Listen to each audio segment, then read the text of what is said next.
कर भी जो ईश्वर को भूला पड़ा है वो सब दुखी हैं, और जो ईश्वर की शरण में है, याद कर रहे हैं, सब सुखी हैं। अब उस सुख को आप दुख मान रहे हैं, वो अलग विषय है। इच्छाएं ज्यादा है ना बेटा आपके अंदर, इसलिए वो इच्छाएं आपको दुखी बनाती रहती। इच्छाएं छोड़ के एक बार शरण में चले जाओ, वो कभी ना पाया होगा आपने जो शरण में जाकर के प्राप्त हो जाएगा।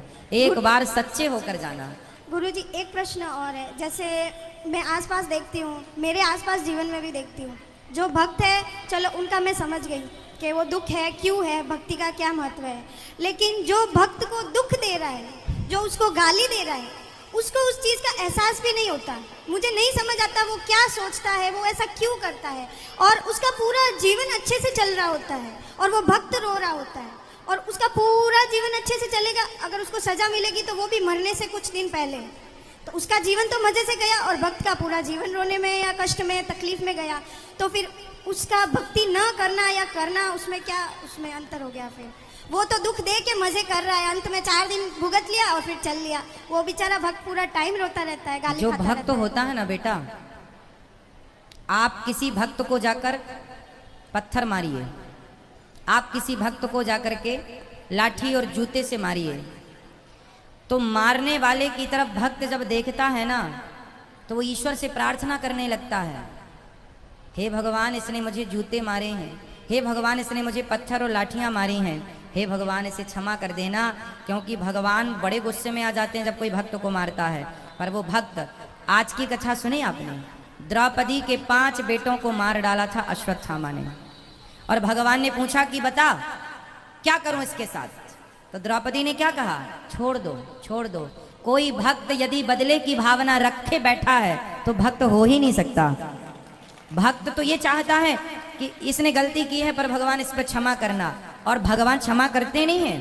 विभीषण को लाज मारा रावण ने, मारा, लाज मारा भगवान ने, भगवान को, भक्त को। भगवान ने कहा रावण तुमने मेरी छाती में लात मारे होते ना, मैं तुम्हें माफ कर देता, तुमने भक्त को मारा है इसलिए माफ नहीं, सर्वनाश करूंगा, कर दिया। एक बात बताओ कि जब तक रावण ने विभीषण को लात नहीं मारा तब तक राम जी ने लंका में एक भी बाण छोड़ा हो, एक भी नुकसान किया हो लंका का, तो मुझे बताओ। रावण ने सीता माँ को चुराया, जयंत ने सीता माँ के चरणों में चोंच मारी थी तो बाण छोड़ दिया था, त्रैलोक्य में जयंत को बचाने वाला नहीं मिला, चरणों में चोंच मारी थी केवल, और रावण तो पूरी सीता उठा कर ले गया। तो क्या राम जी बाण वहीं से बैठे बैठे ना मार देते, रावण तो मर जाता।